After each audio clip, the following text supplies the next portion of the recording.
Boa noite! Estamos aqui para mais um episódio do nosso Lady Law. Hoje traremos um convidado muito especial. Vem pra cá, Matheus Valadares.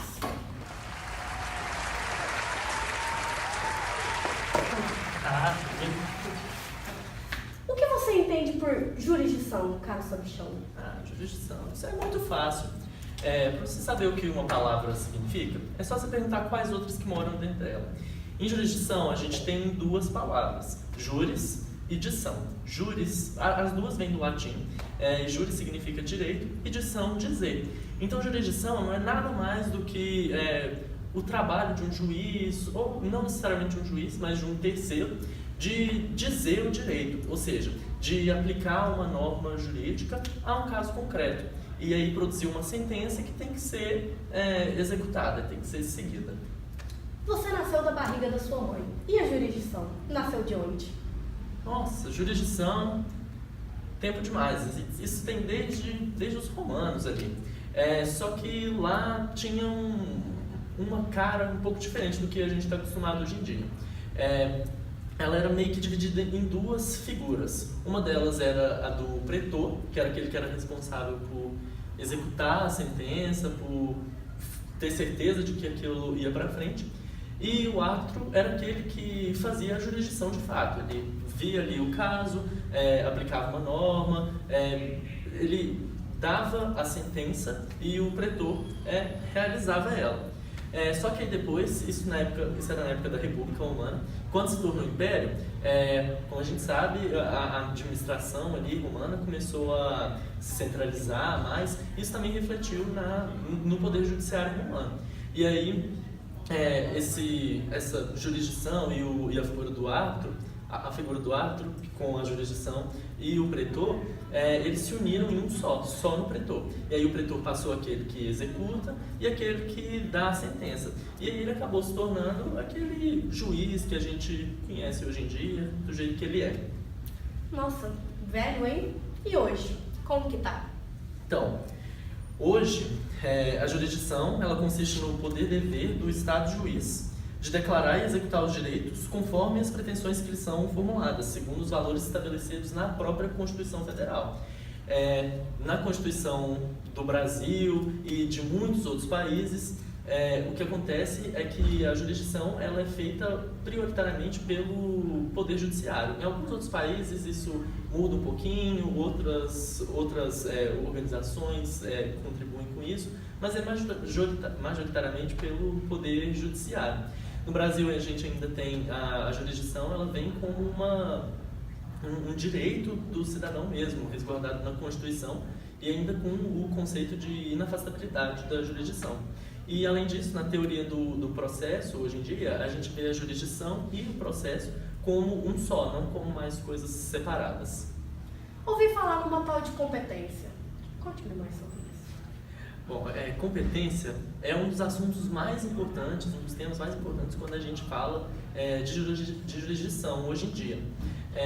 A competência ela é a quantidade de jurisdição que o exercício da lei ou Constituição atribui a um órgão jurisdicional.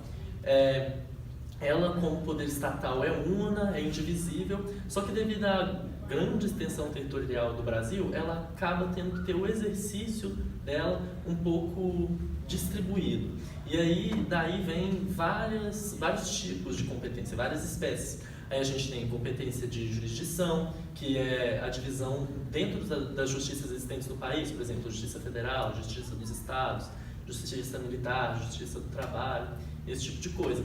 Tem também a competência de foro, que é uma divisão territorial, ou seja, aquele caso vai para qual comarca, para qual subseção judiciária.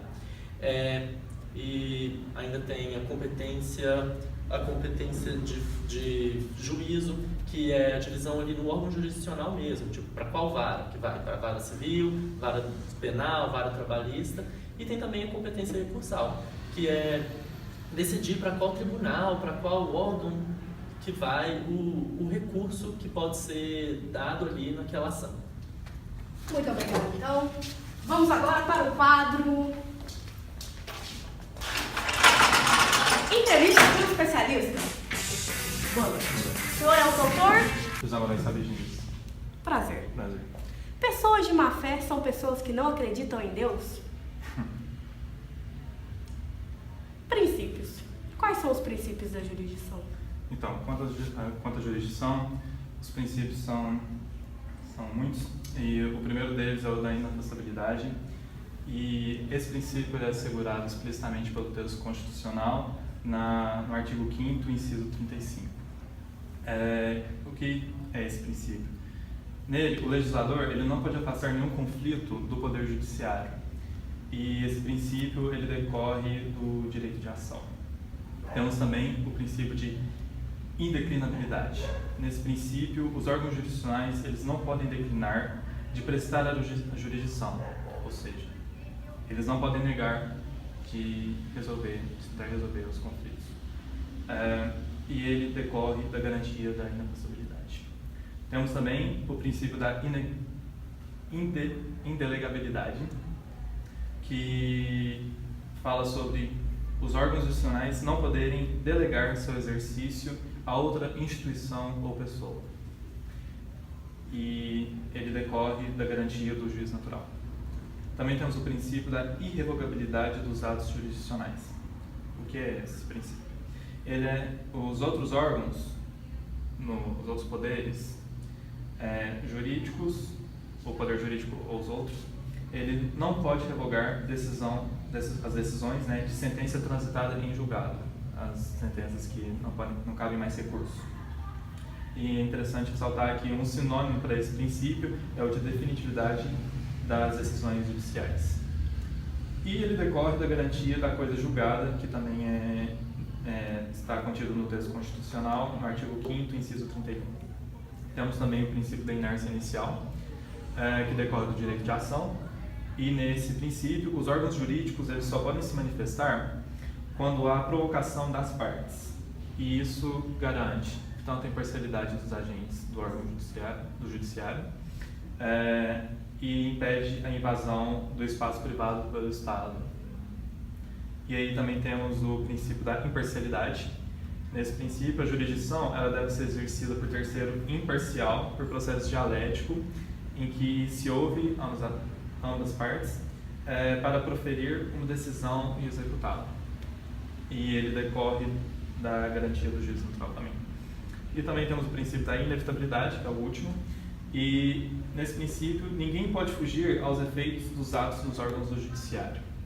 E ele decorre da garantia da inevitabilidade. Quando eu evito meu ex, estou praticando o princípio da inevitabilidade? Talvez.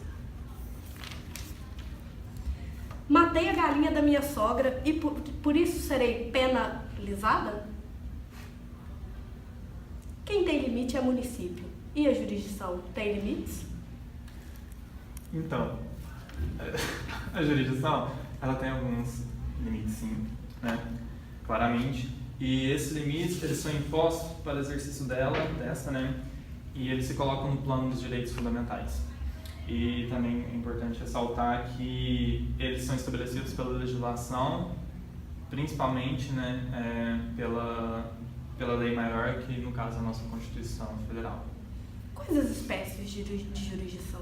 Então, as espécies, nós dividimos elas em 5 grupos de caráter binomial, ou seja, por exemplo, a primeira delas, que é a jurisdição de direito, versus X, a jurisdição de equidade.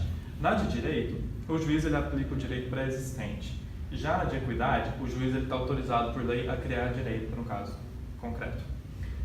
A segunda espécie nós temos o binômio de jurisdição comum e especial. Na jurisdição comum, ela é exercida pelas justiças comuns, ou seja, da União dos Estados-membros. Já a jurisdição especial, ela é exercida pelas justiças especializadas, que é do trabalho, eleitoral e a militar. Temos a terceira espécie, que é a jurisdição penal e a civil. A penal, ela compete à aplicação da lei penal. Já a civil é toda aquela que não é penal, de matéria penal. Temos a quarta classificação das espécies, que é de jurisdição superior e inferior. A superior, ela é exercida pelos órgãos superiores, pelos tribunais superiores, ou seja, os de segundo grau e de segunda instância. Já a inferior, ela é exercida pelos órgãos de primeiro grau. E por fim, nessa classificação, nós temos a jurisdição contenciosa e a voluntária. Ambas pertencem ao processo civil, só que o que distingue-as no caso da contenciosa é que deve haver um conflito de interesse. Por outro lado, na voluntária, há uma pretensão comum entre as partes. Tô processando meu chefe, tem 10 anos e nada dessa jurisdição. Tá bom, então, muito obrigado, especialista. Ficamos por aqui, esse foi mais um episódio do Lady Law. Espero vocês no próximo episódio. Tchau!